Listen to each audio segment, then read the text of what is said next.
देखिए ध्यान से बोर्ड पर देखिए।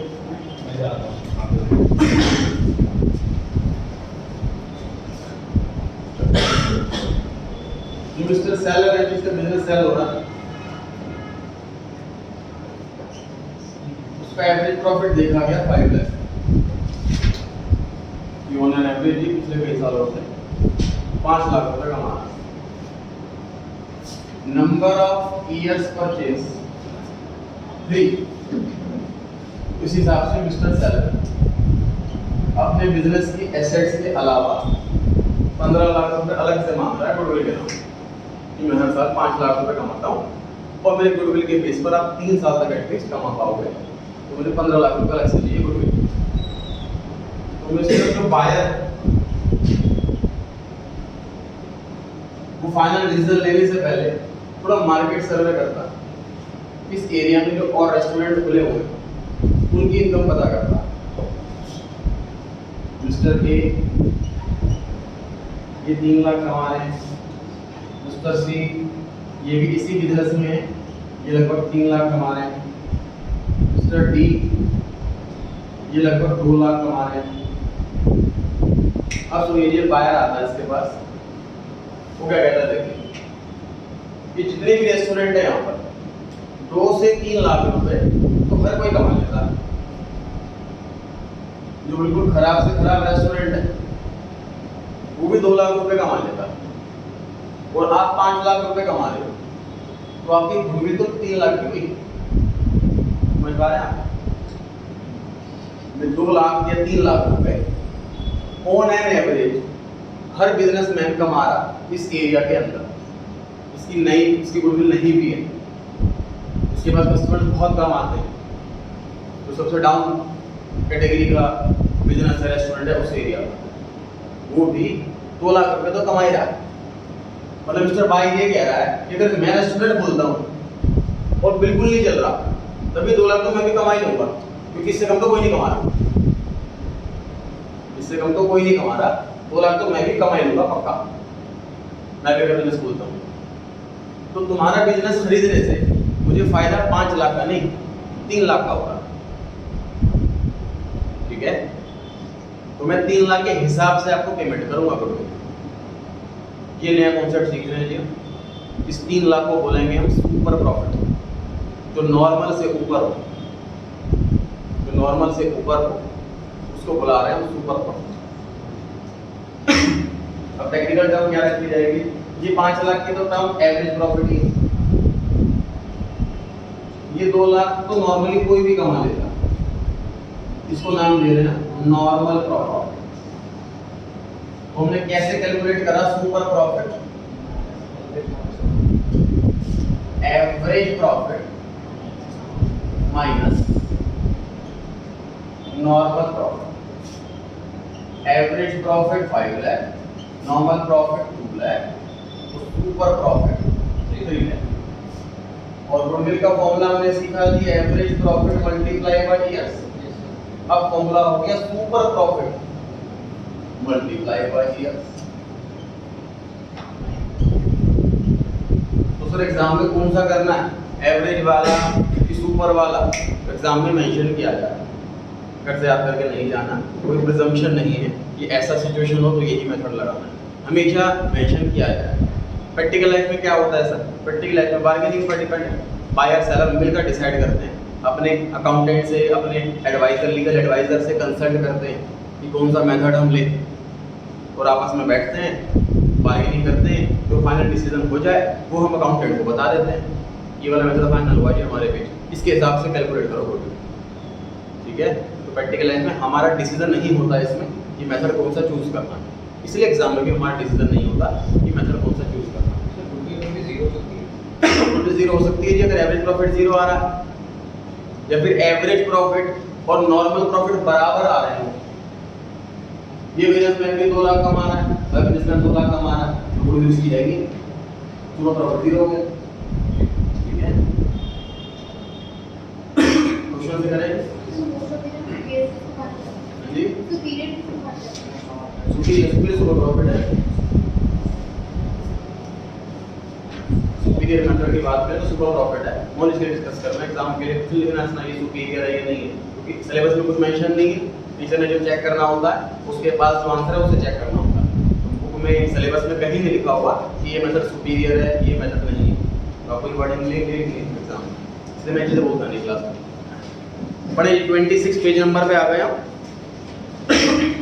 पहला क्वेश्चन रीडिंग कर लीजिए।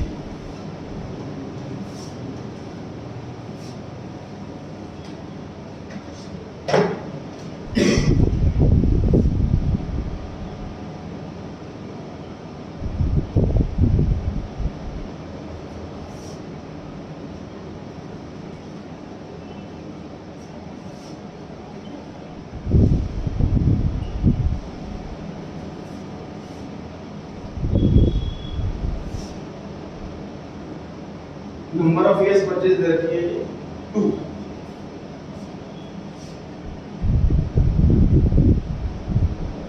सुपर प्रॉफिट का formula average profit minus normal profit.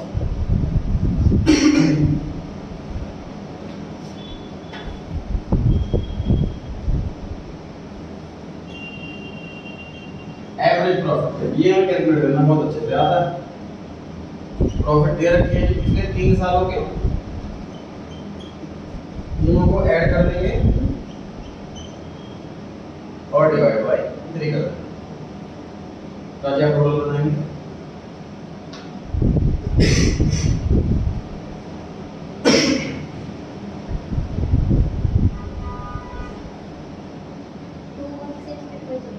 कितना होता है 216 इसे डिवाइड करके कितना है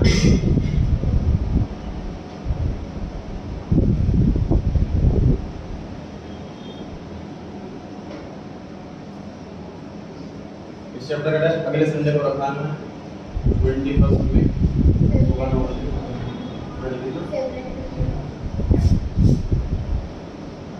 एक जीरो अपना एक्स्ट्रा बता। एवरेज प्रॉफिट निकल गया जी हमारा 72,000। हमें गुडविल निकालनी है, गुडविल के लिए 2 चीजें चाहिए, सुपर प्रॉफिट और years of purchase. Years of purchase question में दे रखा है 2। सुपर प्रॉफिट निकालने के लिए हमें 2 चीजें चाहिए, एवरेज प्रॉफिट और नॉर्मल प्रॉफिट। एवरेज प्रॉफिट हमें निकालना आता है, जितने भी ईयर का प्रॉफिट दे रखा हो सबको ऐड कर दो, divide by number of years.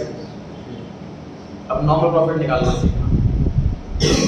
देखिए जो मैं एग्जांपल दिया था आपको कि बाकी बिजनेसमैन की मैंने प्रॉफिट ले लिया, किसी का 3 लाख किसी का 2 लाख, ये कैसे कैलकुलेट होता है। देखिए हर टाइप के बिजनेस में ना एक मार्केट का मार्जिन होता है। जब तक आएगा तो शेयर्स का उसमें सीखेंगे, ध्यान से देखना ये चीज तुम्हें खाती है कि नहीं।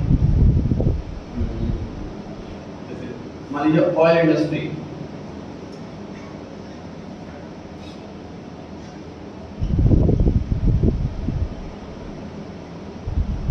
ऑयल इंडिया लिमिटेड कंपनी का नाम है ऑयल, ONGC और रिलायंस, ये तीनों कंपनियां रिफाइनरी वाली कंपनियां हैं।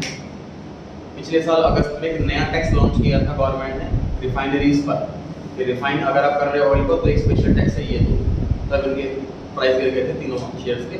खैर मैं समझाना नहीं चाह रहा हूँ, ध्यान से ये सब जब ये ना तीनों ऑयल इंडस्ट्री सारी ऑयल इंडस्ट्री का एवरेज किया जाता है तो उसे मार्केट एवरेज कहते हैं। मान लीजिए ऑयल की मार्केट 2% से अप जा रही है और हमारी कंपनी का शेयर 3% से अप जा रहा है, तो हमने सही जगह इन्वेस्ट करा, हम मार्केट को भी बीट कर रहे हैं। मार्केट में 2% डाउनफॉल आ गया, हमारे शेयर में 1% डाउनफॉल आया, हमने अच्छी जगह पैसा लगाया। पूरी मार्केट ये वाली पूरी मार्केट गिर रही है लेकिन हमारा शेयर थोड़ा सा गिरा। ये चीज कंपेयर की जाती है शेयर में पैसा लगाने से पहले कि मार्केट से बेटर ही परफॉर्म करे तो हमारा शेयर अच्छा है। ये चीज हर सेक्टर पे एप्लीकेबल है। एग्जांपल मैं बैंकिंग सेक्टर का लेता हूं, बैंक निफ्टी, ये सारे बैंकों का एवरेज आता है, ये बैंकिंग का इंडेक्स है। मान लीजिए गवर्नमेंट ने कोई ऐसा टैक्स लॉन्च कर दिया बैंकों पर, तो बैंक के शेयर गिर जाएंगे सारे बैंकों के। और मार्केट में मान लीजिए ऐसी सिचुएशन आ रही है कि बैंकों को फायदा होगा, मान लीजिए बैंक ने आरबीआई ने रेट ऑफ इंटरेस्ट घटा दिया अपनी साइड से, तो अब लोग ज़्यादा लोन लेंगे, तो बैंकों के पास काम बढ़ेगा, तो बैंकों के शेयर बढ़ेंगे। ठीक, तो बैंक का जो निफ्टी है वो 3% बढ़ रहा है। मान लीजिए मैंने HDFC बैंक प्राइवेट बैंक में नंबर 1 है, ये हमारा 2% बढ़ रहा है, हमने बेकार जगह पैसा लगा रहा है, मार्केट 3% बढ़ रही है और हमारे पास 2% बढ़ रहा है। समझ आ रही है बात? अच्छा, मान लीजिए पूरा बैंक निफ्टी पूरे साल में लगभग 10% बढ़ता है। ठीक, HDFC का शेयर पूरे साल में लगभग 12% बढ़ा, तो HDFC की गुडविल 2% हुई। 10% तो सभी ग्रो कर रहे हैं, आप एक्स्ट्रा क्या ग्रो कर रहे हो, वो आपकी गुडविल है। समझ आ रही है बात? अब मैं यहाँ पे क्या करने वाला हूँ, देखिए इस बिजनेस के अंदर 2 लाख रुपए कैपिटल लगाई जाए तो 15% का तो मार्केट इंटरेस्ट है। मतलब इस इंडस्ट्री में मान लीजिए रेस्टोरेंट का बिजनेस है तो रेस्टोरेंट की, ये बैंकिंग का बिजनेस है तो बैंकिंग की, जो ऑयलिंग का बिजनेस है तो ऑयलिंग की, इस मार्केट में लगभग 15% का रिटर्न तो दी जाती है मार्केट वाले। तो हम ये नॉर्मल प्रॉफिट निकालने के काम आता है।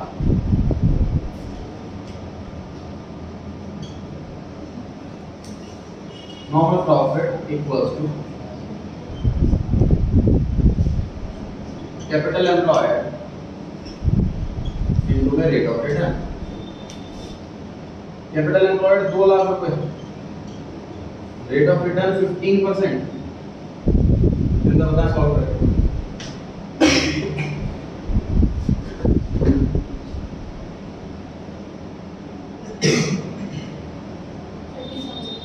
30 का विषय मुझे बताया सुपर प्रॉफिट कितना है।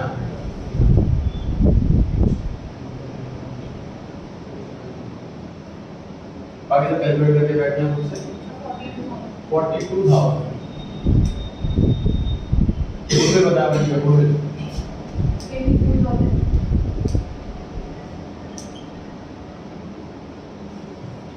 फॉर्मेट जरूरी नहीं सीक्वेंस से करो आप पहले ये भी निकाल सकते हो, उसके बाद ये भी निकाल सकते हो, उसके बाद ये, उसके बाद जैसे मर्जी कर सकते हो।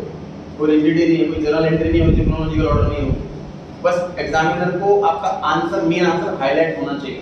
मुझे एक प्रेजेंटेशन बेस्ट इसलिए लगती है कि मैं एज अ एग्जामिनर सोचता हूँ कि मुझे गुडविल चेक करनी है, तो गुडविल बच्चे की 80,000 रुपीज आ रही है, बिल्कुल सही है, शायद मैं आगे चेक ही नहीं करूँ, फुल मार्क्स देके आगे अगले पेज में पलट जाऊँ। अगर यहाँ से शुरुआत है बच्चे की तो मुझे पूरा चेक करना पड़ेगा डिटेल में, पता नहीं कहाँ जाके मुझे आंसर मिलेगा, तो उसको मौका देने में गलती कर लो। ठीक है, अपना मेन आंसर हमने पहले स्टार्टिंग में हाईलाइट कर दिया। समझते हैं? फिर से इससे 15% समझ में आ गया कि जिस मार्केट में मैं पैसा लगा रहा हूँ उस मार्केट में 15% की रिटर्न बिल्कुल आम रिटर्न है, एवरेज रिटर्न है, सारी कंपनियों की मिलाकर। ये वहाँ से आया है, ये भी हमें नहीं देना, ये हमें बॉस ला करके देगा। हमारा जो सीनियर होगा, देखो हम ये 12th क्लास 11th क्लास पढ़ रहे हैं, हम जूनियर अकाउंटेंट हैं। सीनियर अकाउंटेंट का काम है एनालिसिस का। तो सीनियर अकाउंटेंट ये मार्केट रिसर्च करके बता सकता है इस इंडस्ट्री में कितना मार्केट का रेट चल रहा है, वो हमें बताएगा कि 15% का रेट है, उस अकॉर्डिंग सॉल्व करेंगे। कैलकुलेशन का काम तो सीनियर का कुछ होता ही नहीं है, तो सारा काम जूनियर से करवाता है। और अभी हम जूनियर 11th में जो सीख रहे हैं, कैलकुलेशन वाला पार्ट, एंट्री करना, एनालिसिस वाला पार्ट होता है सीनियर।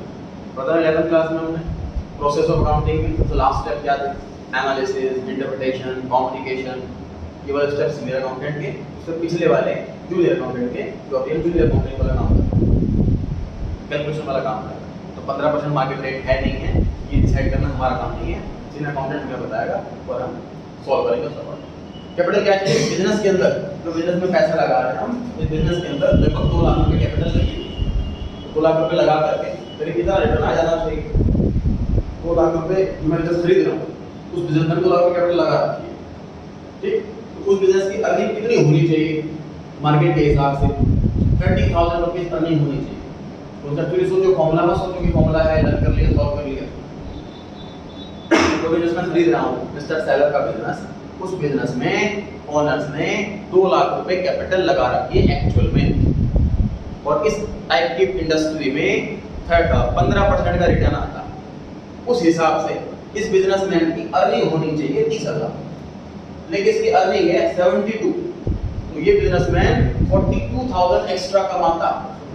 किसी बेस पे तो गुडविल बनेगी, जो एक्स्ट्रा कमा रहा है ये पैसा, मार्केट से ज्यादा कमा रहा है, और हमें लगता है इसकी गुडविल के बेस पर 2 साल तक हम पैसा कमा सकते हैं मल्टीप्लाई करके। ठीक है, पैसा करना हमेशा मेंशन होगा, एवरेज प्रॉफिट करना है कि वेटेड एवरेज करना है, इसको प्रॉफिट करना है। बढ़ सकते हैं जी आगे। कॉन्सेप्ट पहले क्वेश्चन में खत्म हो गया है, अब उस क्वेश्चन से बैठे क्वेश्चन नंबर 2 पर आ गए हैं। कैपिटल 2 लाख रुपए है, मार्केट रेट 15%। मैं उठाऊंगा टीचर होने का फायदा, मैंने सॉल्व कर लिया। अब आप लोग annual salary to the partners is 12,000। ये हर साल सैलरी देंगे हम लोग पार्टनर को, ये खर्चा हम बुक करना चाहते हैं। Profit for the last 3 years, ये भी सेम आ गया, माइनस 24,000।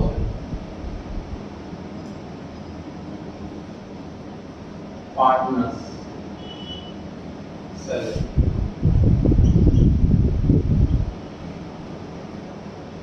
ये वाला पार्ट समझिए क्या चीज है। ये पार्ट डिस्कस किया था वैसे मैंने, जब मैंने क्वेश्चन नंबर 2 लास्ट क्वेश्चन में सेकंड को पॉइंट करा था, मैनेजमेंट कॉस्ट 5,000। समझे नहीं सर, मैं जिसका बिजनेस खरीद रहा हूँ वो खुद ही काउंटर पे बैठा होता है, ओनर ही दुकान पर बैठकर सारा काम मैनेज कर रहा, इसलिए उसको सैलरी नहीं देनी पड़ रही किसी को, वो अकेले सारा काम कर रहा। लेकिन जो बायर है वो क्या माइंड लगा रहा है कि भैया मैं तो इन्वेस्टर हूँ, मैं थोड़ा दुकान में जाके बैठूंगा। अगर ये बिजनेस 2 लोग मिलकर चला रहे हैं तो मैं भी 2 मैनेजर रखूंगा यहाँ पर, और दोनों मिलकर काम करेंगे, तो उनको मैं सैलरी भी दूंगा, ये मेरा खर्चा आएगा, उस खर्चे को मैं लेस करूंगा तब गुडविल निकालूंगा। And partner to salary is a charge, इसलिए माइनस नहीं होनी चाहिए, लेकिन बायर के पॉइंट ऑफ व्यू से ये चार्ज है, इसको मैं लेस करूंगा तभी ऑपरेटिंग प्रॉफिट आएगा। ठीक है, पार्टनर की सैलरी फ्यूचर पर्सपेक्टिव से माइनस की जाती है। मैंने 24,000 क्यों लिखा है, 12,000 के बराबर में ईच लिखा हुआ, कभी कभी ईच नहीं भी लिखा होता, पार्टनर्स सैलरी 12,000 ऐसे भी लिखा होता है, तो बड़ा ध्यान से अलर्ट होकर पढ़ना है कि सारे पार्टनर्स की सैलरी है कि एक पार्टनर की सैलरी। मान लीजिए एक पार्टनर की सैलरी है तो फिर चेक करना कितने पार्टनर हैं, 2 पार्टनर हैं कि 3 पार्टनर की 4 पार्टनर हैं, उस अकॉर्डिंग सॉल्व करना है। सर ये कैसे पता चला ये बायर सैलरी दे रहा था, ये सेलर बायर ही दे रहा था, सेलर दे रहा था, ये जैसे ही मैंने सेलर के हिसाब से प्लस कर दिया, मुझे लगा सेलर दे रहा था सैलरी, तो मैंने प्लस कर दिया।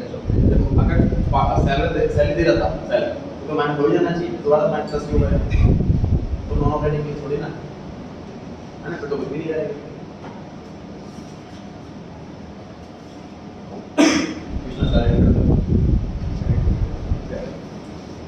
चलिए जाके बढ़े, बस बाकी सब कुछ सेम है। यहाँ पे 72 की जगह 48 हो गया है।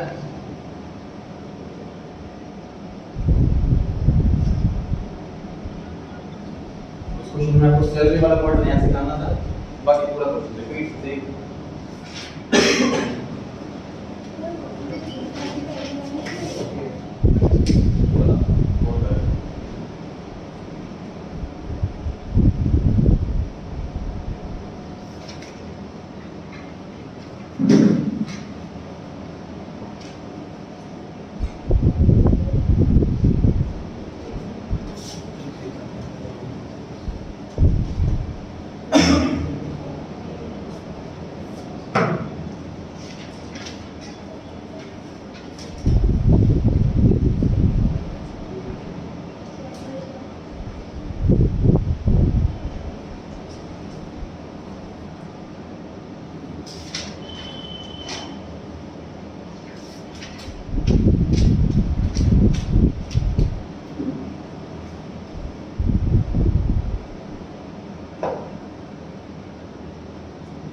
हाँ जी, डाउट सुने।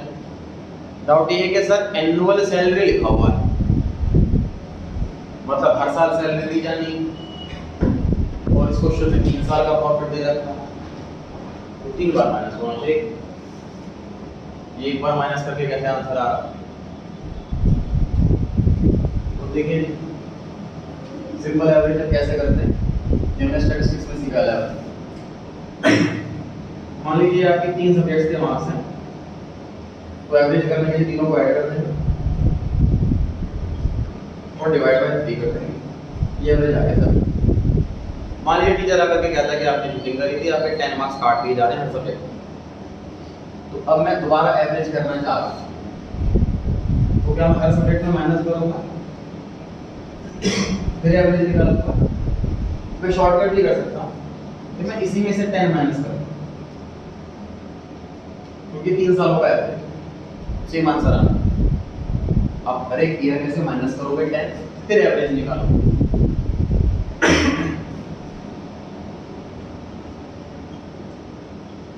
सेम आंसर आ रहा है क्योंकि जो एवरेज करके आया है वो 3 साल का एवरेज करके आया। अभी पर ईयर प्रॉफिट तो हो गया, तुमने प्रॉफिट 3 सालों का, तो एवरेज आया है 70, क्योंकि पर सब्जेक्ट ही तो आया है एवरेज। सुना 3 सब्जेक्ट है, एक सब्जेक्ट ही तो है, ऑनलाइन एवरेज एक सब्जेक्ट है, तो 10 माइनस कर दिया, खत्म। सेम बात यहाँ पर, 3 अलग अलग ईयर के प्रॉफिट है, आप तीनों में से माइनस करो अलग अलग, इसमें से माइनस करो 24,000, फिर इसमें से माइनस करो, फिर इसमें से माइनस करो, फिर ऐड करके डिवाइड बाय 3 करना, सेम आंसर आएगा। लॉन्ग प्रोसीजर हो गया। स्टैटिस्टिक्स में ये सिखाया कि हम शॉर्टकट लगाने को क्योंकि अगली के बनाएंगे हम शॉर्टकट ऐड कर सकते हैं, तो एवरेज आता है ऊपर ही आता है, इससे सैलरी भी एक ईयर की माइनस होगी। क्लियर हो गई बात? कर सकते हैं आप। थर्ड क्वेश्चन लिखा हुआ एड्यू और गेट पार्टनर है, उन्होंने इन्वेस्ट करे हैं 50,000 रुपए, तो मैं कैपिटल एम्प्लॉयड की जगह मैं 50,000 लिख देता हूँ।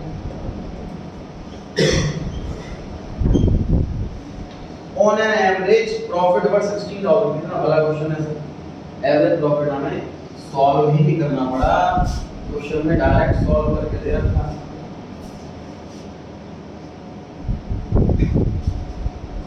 Average profit 16,000, the normal rate of return is 15%, ये भी दे रखा है। फिर आप सॉल्व करके बताते हैं।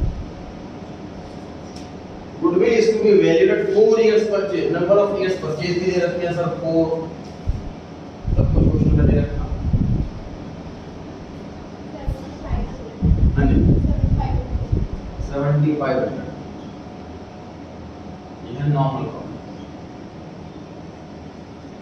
यदि आप सॉल्व करना और कितना है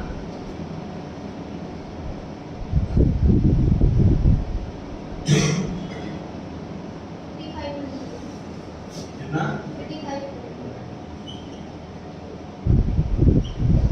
माना आंसर बताएं गुडविल का।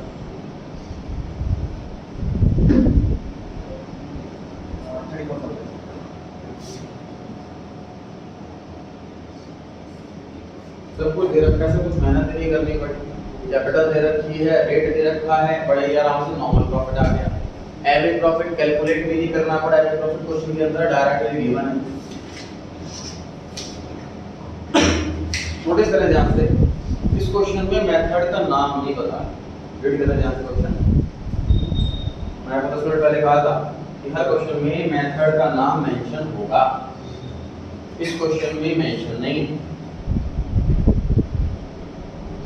ये कुछ चीजें डायरेक्टली नहीं इनडायरेक्टली बोली जाती, जैसे कि इसमें ऐसा होगा, क्या लिखा हुआ देखिए, goodwill is to be valued at 4 years purchase of profit, कौन सा प्रॉफिट, इन एक्सेस ऑफ 15%, जो 15% से एक्स्ट्रा वाला प्रॉफिट हो उसको करना है 4 years से मल्टीप्लाई, ये लेंगे जो प्रॉफिट होता है, जो एक्सेस वाला एक्स्ट्रा वाला प्रॉफिट है 15% ये है, उससे जो एक्सेस में आ रहा है वो किया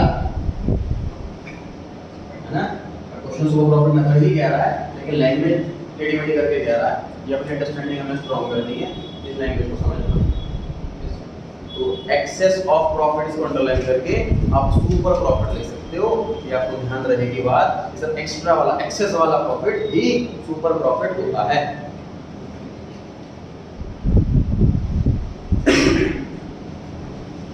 बढ़ जाएंगे आगे, फोर्थ क्वेश्चन पे आते हैं। A business earned an average profit of 6 lakh, बड़े सारे से दे रखा है एवरेज प्रॉफिट 6 लाख लिख देते हैं।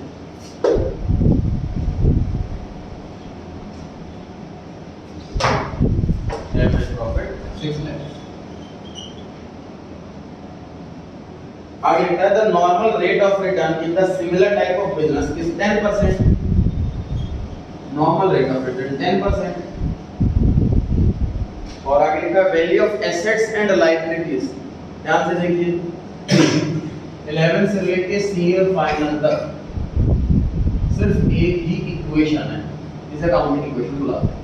कोई नई इक्वेशन बनी नहीं है। 11 से लेके सीए फाइनल तक asset equals to liability plus capital. हमें क्या चाहिए? हमें कैपिटल चाहिए। क्वेश्चन में कैपिटल छोड़ करके बाकी दो आइटम दे दी, क्या नहीं निकाल सकते? निकाल सकते हैं।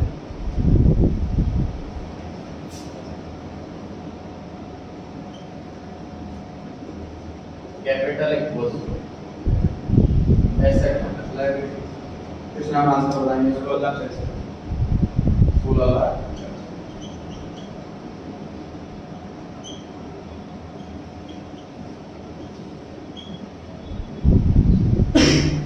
कैपिटल आगे कैसे करना? ये नया क्वेश्चन है, कोई कैसे करना?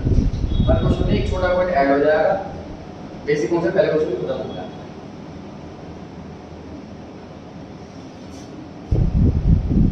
अक्षर आंसर बताएंगे। एवरेज को सुबह को नॉर्मल रोड कितना है? सर 1 लाख। 1 लाख 1,14,000। ठीक। विशेष नहीं ऊपर प्रॉपर्टी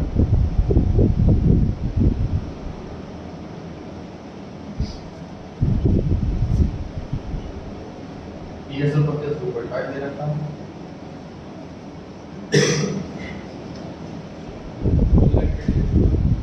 हां क्या पड़ रही है? नहीं ठीक कोई नहीं आता कौन सा होता है।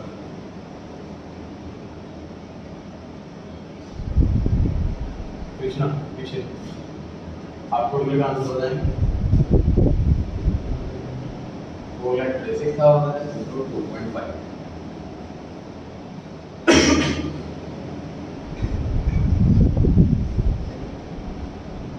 होमवर्क साथ साथ करते रहें। ये तो चैप्टर जब कंप्लीट होगा, जब टेस्ट होगा तभी क्वेश्चंस करने बैठेंगे। इकट्ठे नहीं हो पाता। ब्रेक करके करोगे टॉपिक को। आज जो टॉपिक पढ़ लिया घर जाके रिवाइज कर लिया, फिर क्वेश्चंस कर लिए तो बड़ी इजीली सिलेबस में बढ़ जाएगा। हां जी सर 10,90,000। इस क्वेश्चन में सर सिर्फ नई चीज ये सीखी कि कैपिटल देने की बजाय एसेट और लायबिलिटी भी दी जा सकती है। कुछ भी नहीं करना, एक फॉर्मूला और लिख देंगे कैपिटल बराबर एसेट माइनस लायबिलिटी। ये भी लेवल सीख चुके हैं, कोई नया फॉर्मूला नहीं।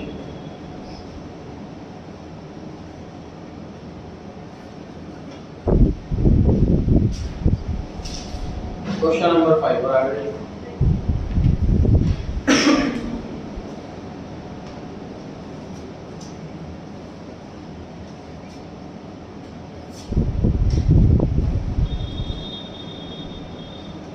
नोट कर लिया है सभी।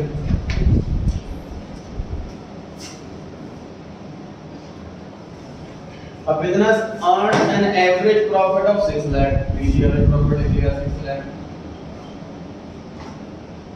During the last few years, which includes undervaluation stock of 40,000 on an average basis.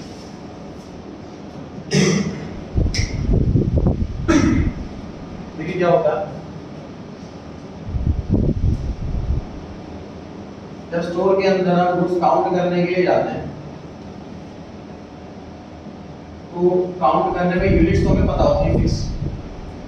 मान लीजिए ए कैटेगरी की 50-500 यूनिट है, प्रोडक्ट बी 600 पड़ा हुआ है, क्वांटिटी तो पता होती है लेकिन रेट फिक्स अप होते हैं। फिक्स अप मतलब पूरे साल में देखो कई बार ऐसा होता है कि हम रेगुलरली सामान ले रहे हैं किसी से तो अचानक से कहता है जी रेट महंगे हो गए, अब इस वाले रेट पे मिलेगा। होता है जी ऐसा। और साल तो डेफिनेटली होता है, एक साल के पीरियड बहुत लंबा पीरियड। तो क्लोजिंग स्टॉक में 500 यूनिट है, इसमें से हो सकता है कुछ यूनिट 4 रुपए के रेट से आई हुई है, कुछ थोड़े बाद में ही 4.5 कर दी सप्लायर ने, उसके बाद कुछ और ही वो 5 रुपए के रेट से आई। मतलब मिक्सअप हो सकती है, अलग अलग रेट से हो सकती है। जब बायर से खरीदते हैं तो हर बार पूरे साल रेट सेम ही रहे तो जरूरी नहीं। कई बार कन्वेंस वाला बढ़ा देता है पैसे, वो कॉस्ट में ऐड कर देते हैं। तो क्लोजिंग स्टॉक में यूनिट्स तो हमें पता है लेकिन रेट कौन से वाला ले, यहाँ पे क्वेश्चन मार्क। इसके लिए बहुत सारे मेथड्स बने हैं जो आपके ग्रेजुएशन में फाइनल के सब्जेक्ट कॉस्ट अकाउंटिंग के अंदर आएगा। 4 मेथड होते हैं इसकी कैलकुलेशन के लिए, FIFO method, LIFO method, simple average method, weighted average method. हर मेथड से अलग आंसर आता है। बिजनेस मैन को छूट दे रखी है गवर्नमेंट ने कि आपके टाइप के बिजनेस को जो सूट करे वो मेथड आप फॉलो करेंगे। ठीक, अब जो मिस्टर सेलर है, जो पुराना बिजनेसमैन है, उसने जो मेथड फॉलो कर रखा है, मान लीजिए उससे क्लोजिंग स्टॉक 5 लाख आ रहा है, और जो मिस्टर बायर है वो सोचता है इसमें तो बेकार मेथड यूज कर रखा है, इस बिजनेस को ये वाला मेथड नहीं सेकंड मेथड फॉलो कर रहा है। उस अकॉर्डिंग क्लोजिंग स्टॉक जो है वो 5,40,000 आएगा। इसका मतलब मिस्टर सेलर है, इसको खरीद रहे हैं हम, उसने क्लोजिंग स्टॉक 40,000 रुपये कम लिखा हुआ है अपने उसमें। ये कॉन्सेप्ट क्वेश्चन में सारी बातें डिटेल में नहीं होती, इसलिए मैं आपको समझा रहा हूँ कि पीछे इसके पीछे का रीजन क्या होता है, चक्कर क्या है, ये चक्कर अंडर वैल्यूएशन का कि मेथड अलग अलग डिफरेंट यूज कर सकते हैं बिजनेस में। तो आपको मिलाकर सिचुएशन ये है कि जो प्रॉफिट आया है वो क्लोजिंग स्टॉक कम लिख करके आया है।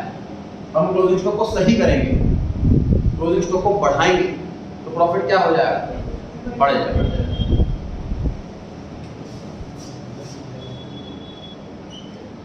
एवरेज प्रॉफिट हमारा 40,000 से बढ़ जाएगा। ये चीज है।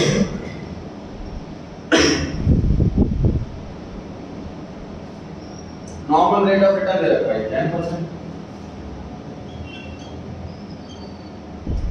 एसेट लायबिलिटी वही है। मेरी कोशिश रहती है कि मैं सिर्फ एक पॉइंट चेंज करूं, बाकी पूरा क्वेश्चन कॉपी पेस्ट करवा दूं, ताकि हमारा पूरा फोकस सिर्फ और सिर्फ उसी पॉइंट पर रहे। दानिश आप बताएंगे सुपर प्रॉफिट कितना है?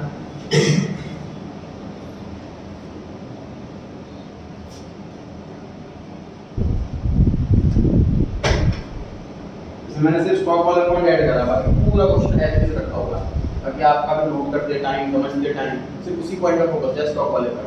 बाकी पूरा क्वेश्चन से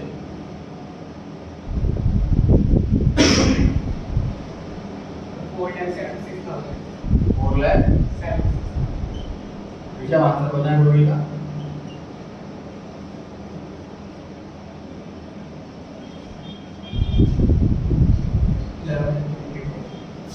level lakh 90।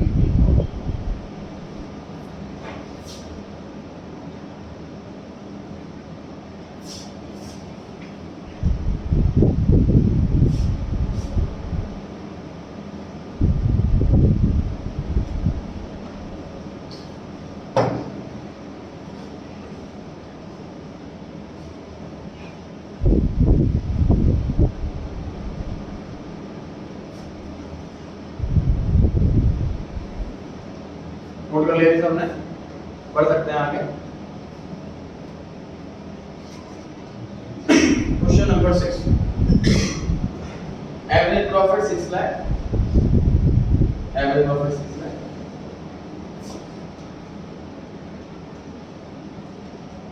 Normal rate of return 10%, assets 24 lakh, assets 24 lakh, including non trade investment 2 lakh. अभी के लिए रट लेते हैं कि नॉन इन्वेस्टमेंट माइनस होती है, उसको कंप्लीट करते हैं कैलकुलेशन, उसके बाद टाइम लगाएंगे इस अच्छे से कि क्या चीज। अभी के लिए मैं रट लिया कि नॉन ट्रेड इन्वेस्टमेंट जब भी दिख जाए तो एसेट्स में से उसको माइनस करना। अभी रट लिया, आंसर करने के बाद फिर चर्चा करते हैं।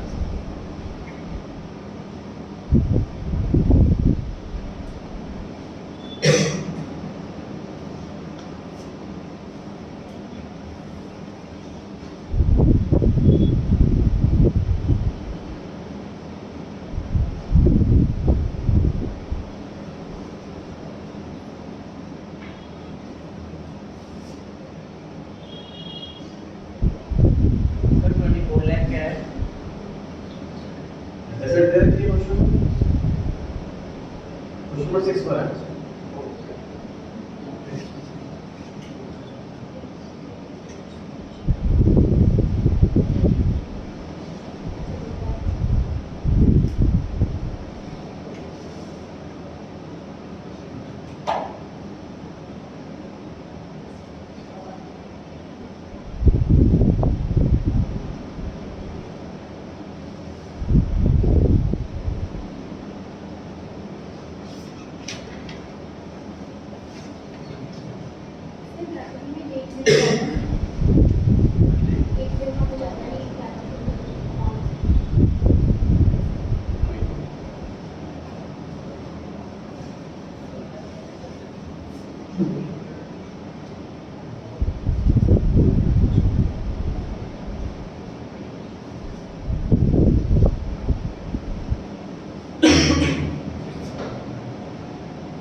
आंसर करेक्ट है, 10 लाख 90,000।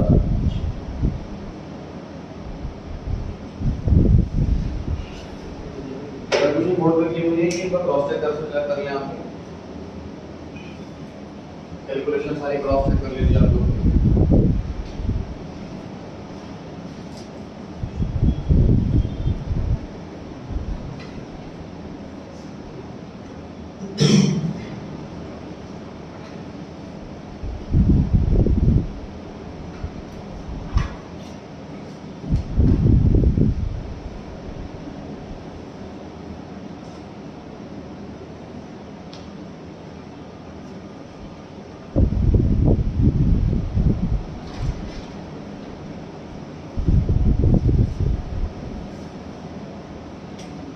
नोट कर लिया सर मैंने।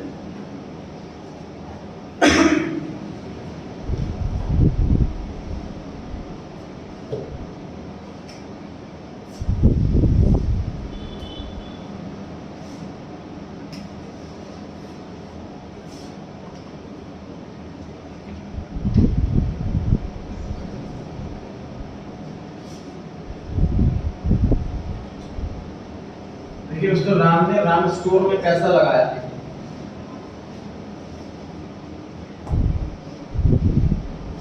इसको इन्वेस्टमेंट नहीं कैपिटल बोलते।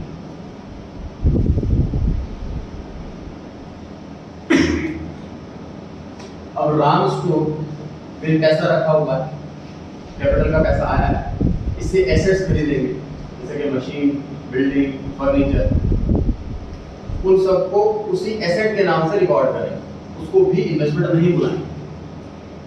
ठीक, राम स्टोर के पास पैसा एक्स्ट्रा पड़ा हुआ है, स्पेयर पड़ा हुआ है, और उसने बिजनेस के बाहर कोई पैसा लगाया है, जैसे कि बिजनेस मार्का बनाने का है और गोल्ड खरीद लिया, किसी और कंपनी के शेयर्स खरीद लिए, गवर्नमेंट बॉन्ड्स खरीद लिए, डिवेंचर्स खरीद लिए, बड़े आगे जाकर क्या क्या होता है, मतलब बिजनेस के बाहर इन्वेस्ट करा है, इसका बिजनेस से कोई लेना देना नहीं। तो अगर बिजनेस के पैसों से कोई ऐसी चीज खरीदी जाए जो बिजनेस में यूज नहीं होती, सिर्फ इसलिए खरीदी है कि इसकी मार्केट वैल्यू बढ़ जाएगी फ्यूचर में तो बेच दो, इस पर्पस से खरीदी, उस परचेज को इन्वेस्टमेंट बोला। क्लियर होगी बात? बिजनेस का पैसा बिजनेस से ही एक्स्ट्रा अर्निंग के लिए, अदर इनकम के लिए बाहर इन्वेस्ट किया जाए, उसको इन्वेस्टमेंट बुलाते हैं। क्लियर होगी बात? एग्जांपल गोल्ड,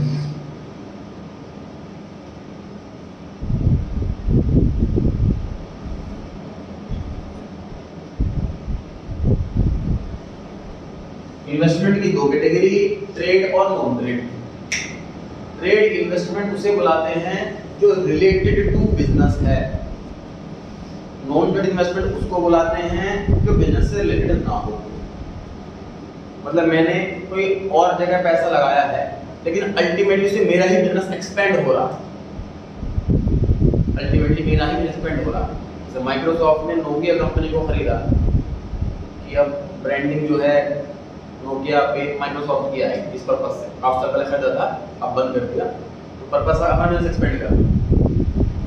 चलो एग्जांपल मैं हर बार देता हूँ कि फ्लिपकार्ट ने मिंत्रा खरीदा, कि वो भी ई पोर्टल है, वो भी ई पोर्टल, और बिजनेस एक्सपेंड करने के लिए खरीदा, बिजनेस के बाहर इन्वेस्ट करा है।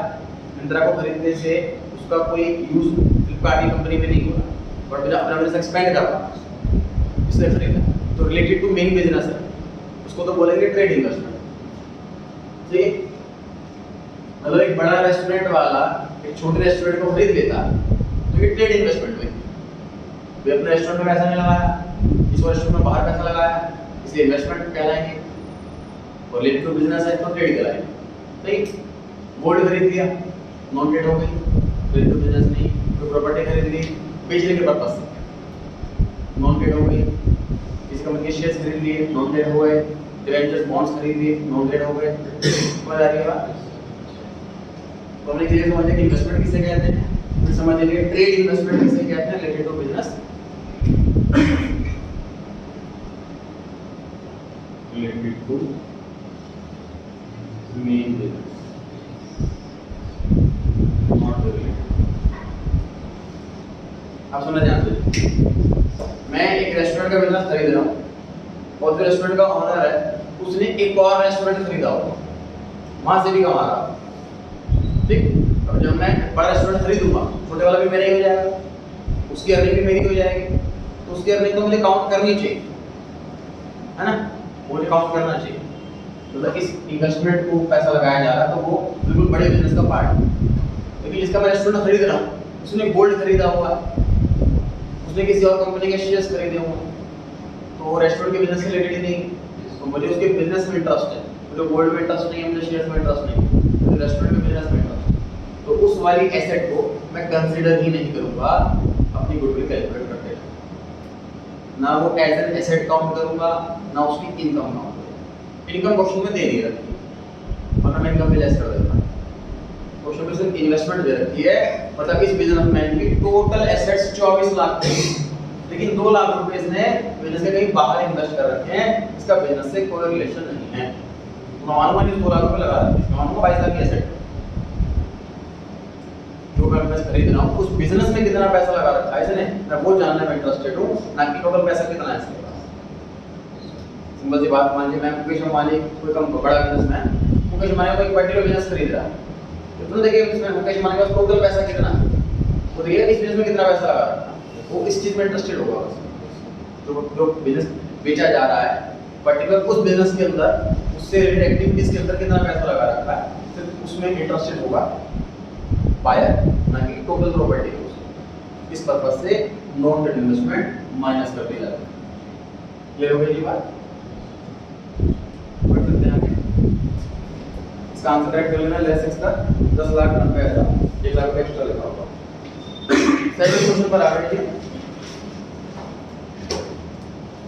बिजनेसमैन ने अर्न करे हैं 6 लाख रुपए, normal rate of return 10%, assets 24 lakh, इसमें एडवर्टाइजमेंट सस्पेंस नाम का खर्चा जोड़ दिया 2 लाख। ये सब बुकिश एसेट है सर। एडवर्टाइजमेंट सस्पेंस क्या चीज है, ये पढ़ा था 11th क्लास में हमने। ये फिक्टिशियस एसेट है, ये डेफर्ड रेवेन्यू एक्सपेंडिचर है, ये बेसिकली पास्ट लॉसेस है जो हमने अब तक राइट ऑफ नहीं करे, ये एक्चुअल में एसेट है नहीं, इसको बेच भी नहीं सकते, ठीक है। तो ऐसी एसेट हम काउंट नहीं करेंगे, इसे इग्नोर करते हुए हम क्वेश्चन सॉल्व करेंगे।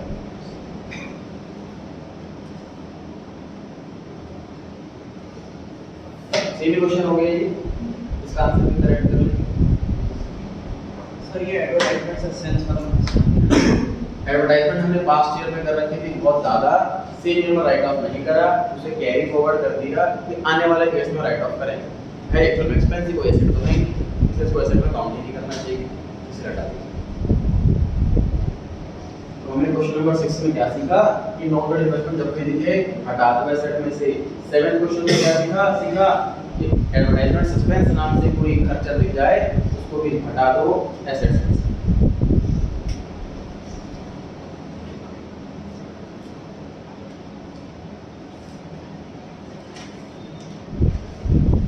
तो ये जितना करते हैं आज